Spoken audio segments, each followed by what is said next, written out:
അത്രയ്ക്ക് ഇഷ്ടമായിരുന്നു എൻ്റെ ജോലി. കാരണം അത് ഇറ്റ് വാസ് ക്രിയേറ്റീവ്. അതുകൊണ്ടാണ് ഇഷ്ടപ്പെട്ട ജോലി എന്നാണ് ഇത്തരം ചില ദുരനുഭവങ്ങളും ഉണ്ടായതല്ലേ? അത് തീർച്ചയായിട്ടും അതെ. സൊസൈറ്റിയിൽ സെക്സ് ഈസ് എ സിൻ എന്നാണ് പഠിപ്പിച്ചിരിക്കുന്നത്. സെക്സ് ഒരിക്കലും ഒരു സിന്നല്ല. ഇത് മോഹൻലാൽ പറഞ്ഞ പോലെ നിങ്ങൾ എല്ലാവരും എന്നെ ഇന്നലെ വരെ പൊക്കിക്കൊണ്ട് നടന്നു, ഒറ്റ ഒരു ദിവസം കൊണ്ട് നിങ്ങൾ ഞങ്ങളെ താഴേക്ക് ഇറങ്ങി. അത് ചെയ്യാൻ പാടില്ല. അത് വാദം പ്രധാനപ്പെട്ട സ്ത്രീയും വാദം ശരിയല്ല സുനേരൻ. തുല്യത ഉണ്ടാവില്ല എന്നുള്ളതാണ് ഏറ്റവും പ്രധാനപ്പെട്ടത്. തുല്യതയല്ല, വ്യത്യസ്തയാണ്. കാരണം ഒരു പുരുഷനും സ്ത്രീയും തമ്മിൽ വളരെയധികം വ്യത്യസ്തരാണ്. ആ വ്യത്യസ്തമായ സ്ഥാനം കൊടുത്താൽ മതി.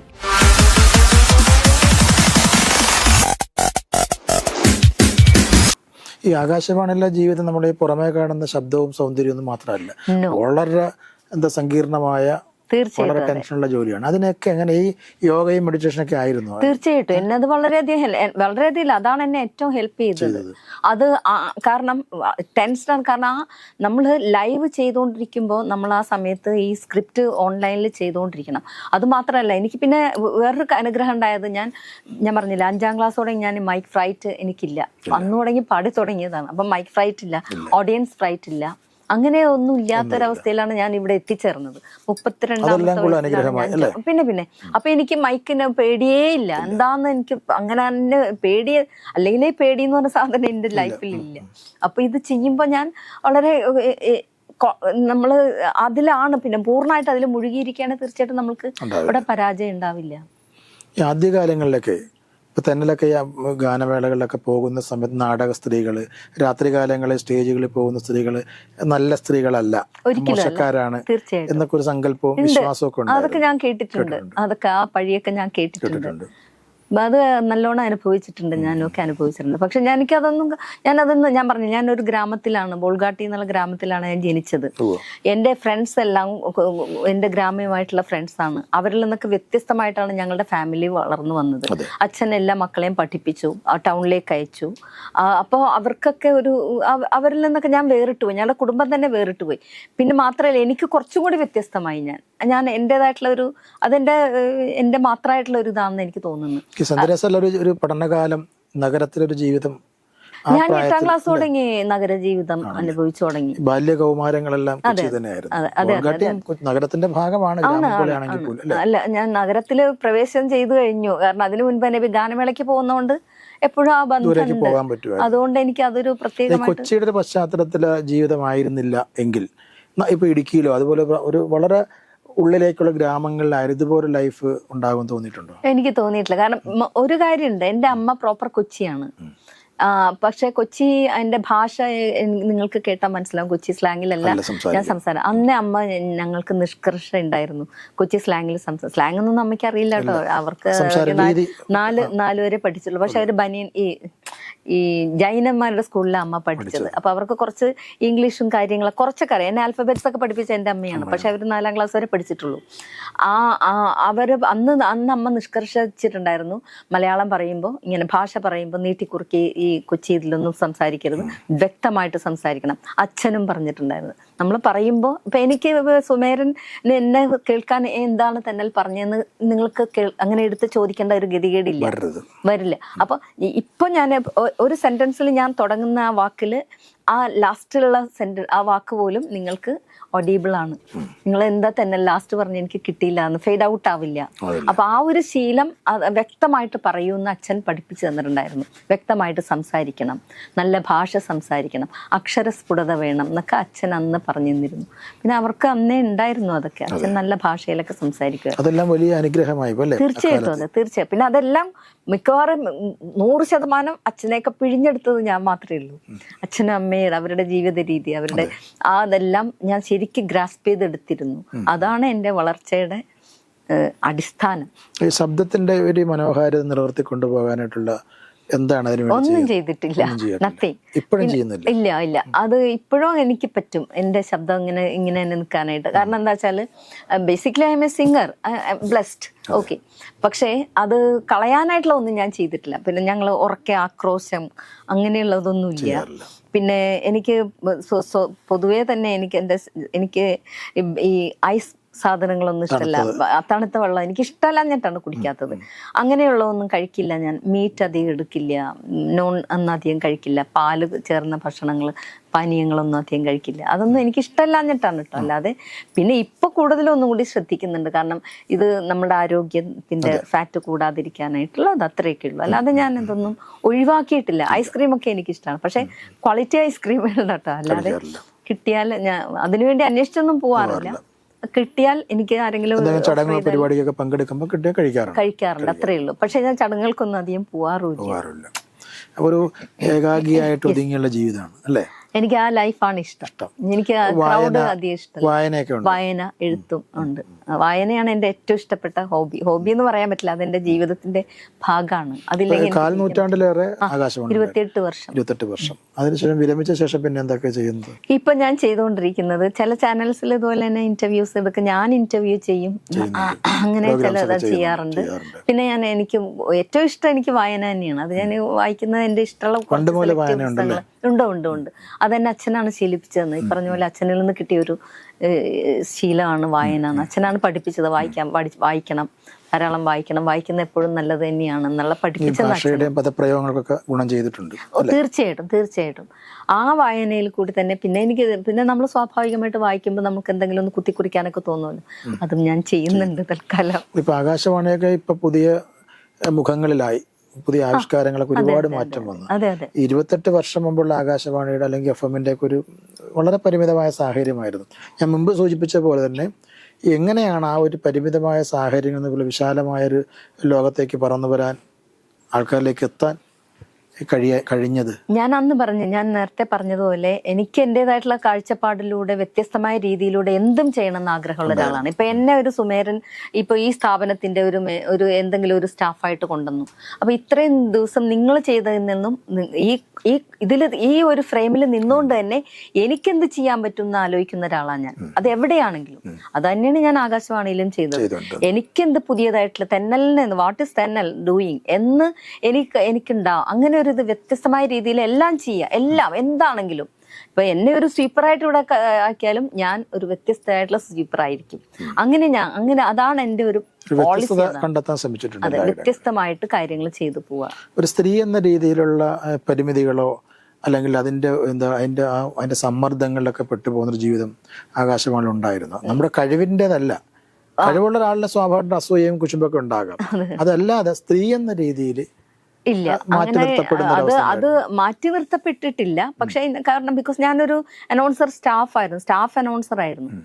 പിന്നെ ഉള്ളത് ഞാൻ അതിന് കവിഞ്ഞു വന്നപ്പോ അത് സ്ത്രീ എന്നുള്ള നിലയിലായിരുന്നില്ല, ഒരു പേഴ്സൺ എന്നുള്ള നിലയ്ക്ക് ഞാൻ വളർന്നു വന്നപ്പോൾ സ്വാഭാവികമായിട്ടുള്ള കുശുമ്പും ഒക്കെ ഉണ്ടായിരുന്നു. അങ്ങനെയാണ് ഞാൻ ട്രാൻസ്ഫേർഡ് ആയത്. ഞാൻ പറഞ്ഞില്ല, എന്നെ തൃശ്ശൂർക്ക് ദേവികുളത്തേക്കും ട്രാൻസ്ഫർ ചെയ്തിട്ടുണ്ട്. അതൊന്നും ഞാൻ അർഹിക്കുന്ന, ബിക്കോസ് ഞാനായിരുന്നു അവിടെ റിട്ടേൺ ടെസ്റ്റ് എഴുതി പാസ്സായി വന്ന ഒരേ ഒരു അനൗൺസർ ഞാനായിരുന്നു. ഞാനാണ് കൊച്ചിയുടെ അനൗൺസർ എന്ന് പറയാം. കാരണം ഞാൻ അവിടുത്തെ പോസ്റ്റിന് വേണ്ടി എഴുത്തു പരീക്ഷ എഴുതി, ഇന്റർവ്യൂ എടുത്തു, ഓഡിഷൻ എടുത്തു വന്നത്.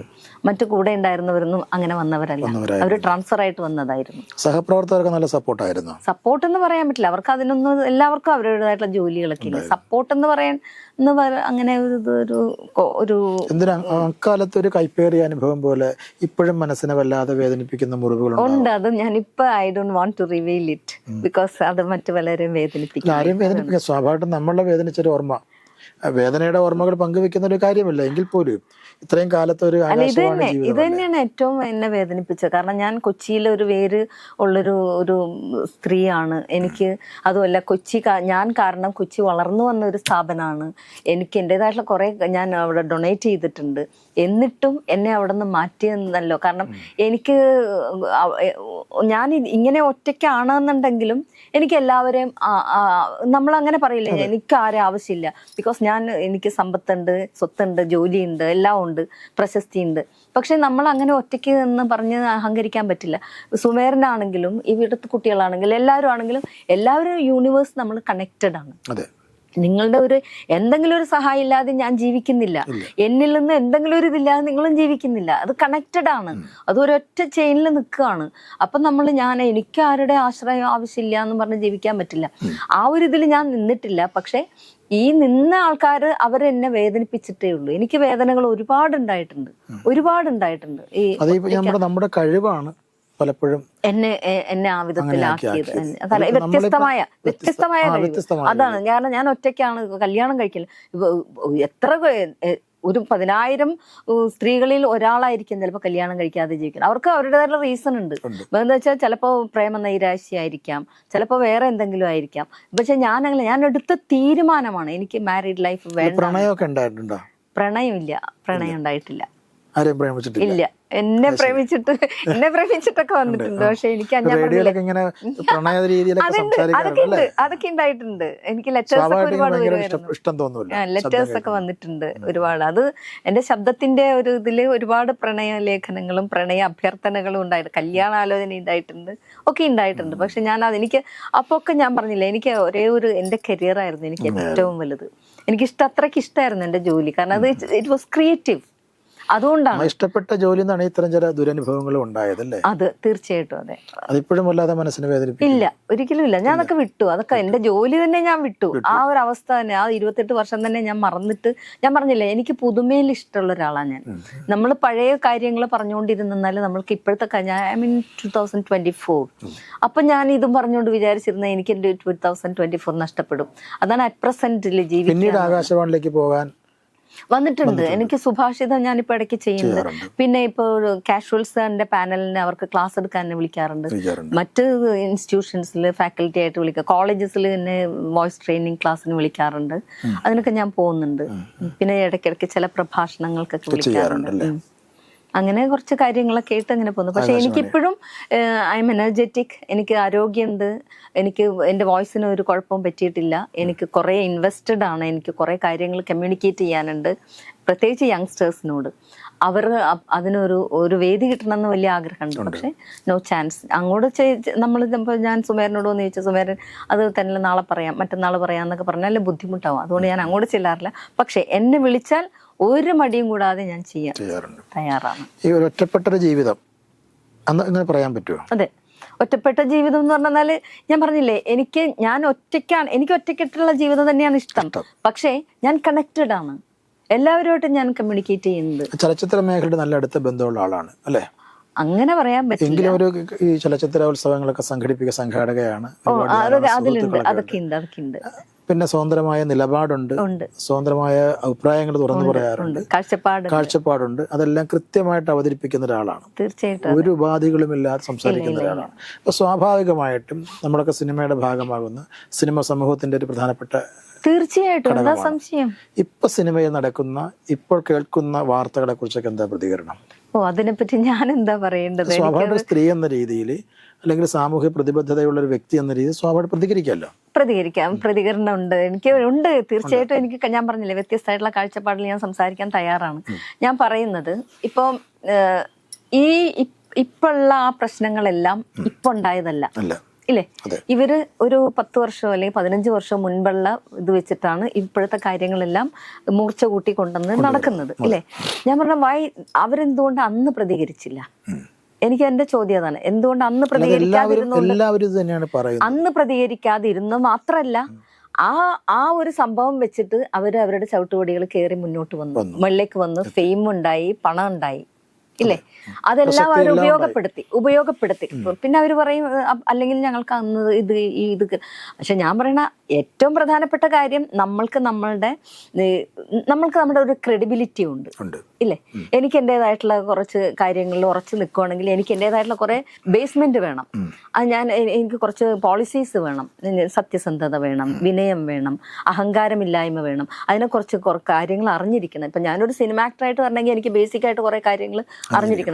ഡാൻസ് പഠിച്ചിരിക്കണം, ആക്ടിങ്ങിന്റെ ടെക്നിക്സ് പഠിച്ചിരിക്കണം, ടെക്നിക്കൽ നോളജ് ഉണ്ടായിരിക്കണം, മറ്റുള്ളവരോട് പെരുമാറാനുള്ള ഇത് വേണം, ഇല്ലേ? അങ്ങനെ കുറെ കാര്യങ്ങൾ അറിഞ്ഞിരിക്കണം. ഇതെല്ലാം അറിഞ്ഞിട്ടല്ലാതെ നമ്മൾ ഇതിലേക്ക് വന്ന് വീഴുന്ന കാര്യങ്ങളാണ് ഈ സംഭവിച്ചതെല്ലാം. പക്ഷെ അവരിതിന്റെ എങ്ങനെയാണെങ്കിലും ഒന്ന് വന്ന് കിട്ടിയാൽ മതി, എനിക്ക് സിനിമയിൽ അഭിനയിച്ചാൽ മതി എന്ന് പറഞ്ഞൊക്കെ വന്ന് വീണുപോ അങ്ങനെ. പക്ഷേ ഞാൻ ഒരു സംശയം, ഞാൻ അവരുടെ കൂടെ തന്നെയാണ്. പക്ഷേ അവരെന്തുകൊണ്ട് അന്ന് പ്രതികരിക്കാതെ ഇന്ന് ഇതിനെപ്പറ്റി എടുത്തുകൊണ്ട്? കാരണം film industry is A large industry. ഭയങ്കര വലിയൊരു ഇൻഡസ്ട്രിയാണ്. അതിനെ എല്ലാവരും എൻജോയ് ചെയ്തുകൊണ്ട് അതിനെല്ലാം കൂട്ടുനിന്നുകൊണ്ട് പിന്നെ ഒരാളെ അല്ലെങ്കിൽ 2 ആളെ 3 ആളെ അല്ലെങ്കിൽ ചിലപ്പോൾ 99 പേരും തെറ്റുകാരായിരിക്കാം, അങ്ങനെ മാറ്റി നിർത്തിയെന്നാൽ ഈ ഇൻഡസ്ട്രി പോവാണ്. അതിന് നിലനിർത്താൻ വേണ്ടി എന്ത് വിഷവും ചെയ്യണമെന്നല്ല ഞാൻ പറയുന്നത്, അതിന് ഞാൻ സപ്പോർട്ടും ചെയ്യുന്നില്ല. പക്ഷെ അന്ന് അവരതിനെ ചവിട്ടുപടിയായിട്ട് ഉപയോഗിക്കുകയും അതിന്റെ എല്ലാ അനുഭവങ്ങളെല്ലാം അനുഭവിച്ചിരിക്കുകയും ചെയ്തുകൊണ്ട് ഇപ്പൊ ഇത് പറഞ്ഞെന്നാൽ ഇപ്പൊ സംഭവിക്കുന്നത് ഭയങ്കരമായിട്ടുള്ളൊരു പോയിസൺ ഇഞ്ചക്ഷൻ ആണ്. അത് ചെയ്യാൻ പാടില്ല, ആ ഇൻഡസ്ട്രി തകർന്നു പോകും. അപ്പൊ ഞാൻ പറയുന്നത് ഇതാണ് പൊതുജനം എന്ന് പറയുന്നത്. അങ്ങനെയാണ്. ഇപ്പൊ എന്നെ തെന്നൽ എന്നൊക്കെ എന്നെ ഇങ്ങനെ പൊക്കിക്കൊണ്ട് നടന്നൊരു സമയം ഉണ്ടായിരുന്നു ആകാശവാണിയിൽ.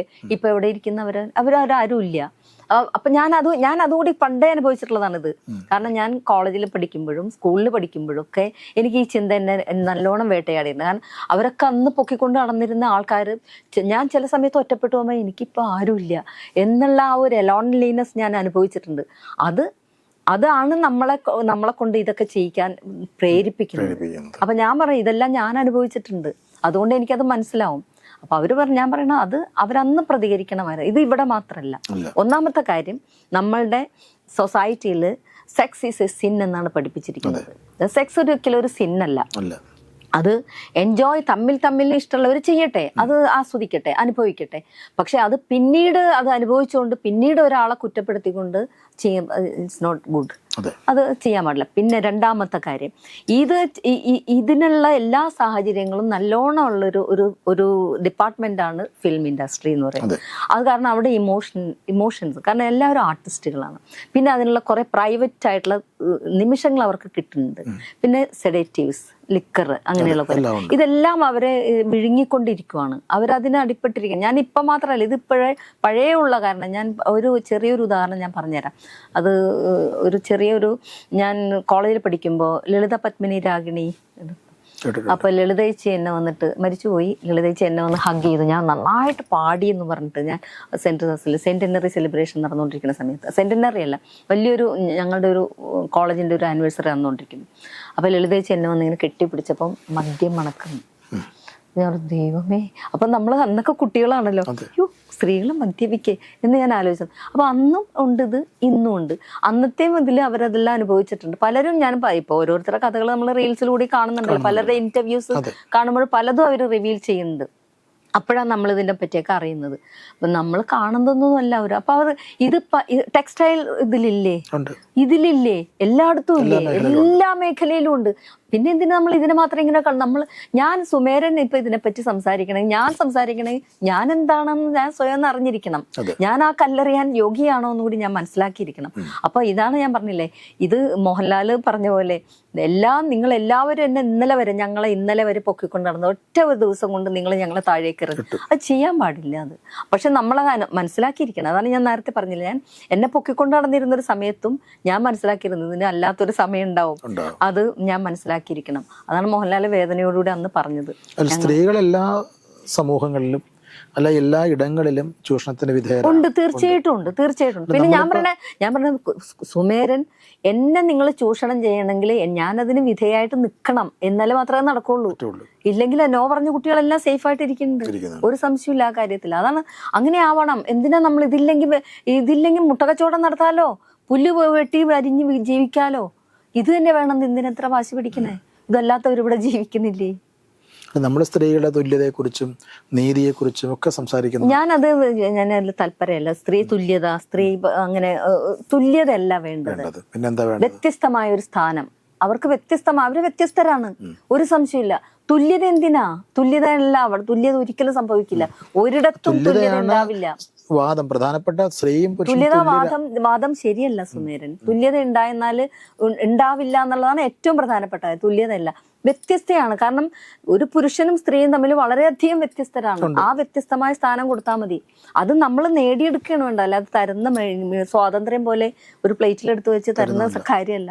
എന്നോട് സുമേരൻ റെസ്പെക്റ്റഡ് ആയിട്ട് പെരുമാറണം എന്നുണ്ടെങ്കിൽ ഞാൻ അതിന് ഡിസേർവ് ചെയ്യണം, ഞാനത് അർഹിക്കണം. എങ്കിൽ മാത്രമേ കാരണം എനിക്ക് നിങ്ങൾ എന്നെ ബഹുമാനിക്കാതിരിക്കത്തക്ക വിധത്തിൽ ഞാൻ പെരുമാറിക്കൊണ്ട് നിങ്ങൾ എന്നെ ബഹുമാനിക്കണം എന്ന് പറഞ്ഞാൽ ഇറ്റ്സ് ഫുളിഷ്നെസ്. അത്രേ ഉള്ളൂ. അതാണ് ഞാൻ പറയുന്നത്. അപ്പോൾ ഇതിവിടെ മാത്രമല്ല, എല്ലാ ഡിപ്പാർട്ട്മെന്റിലും ഉണ്ട്. ഇപ്പൊ ടെക്സ്റ്റൈൽ ഇതിലൊക്കെ നമ്മൾ കണ്ടിട്ടില്ലേ, ഇരിക്കാനായിട്ട് പെൺകുട്ടികൾക്ക് കസേര കൊടുത്തു. അതൊക്കെ നമ്മൾ മനസ്സിലാക്കണ്ടേ. ഏത് സിനിമയിൽ നമ്മൾ മാത്രം ഉറ്റുനോക്കിക്കൊണ്ടിരുന്നാല് വേറെ എല്ലായിടത്തും ഇല്ലേ ഇത്?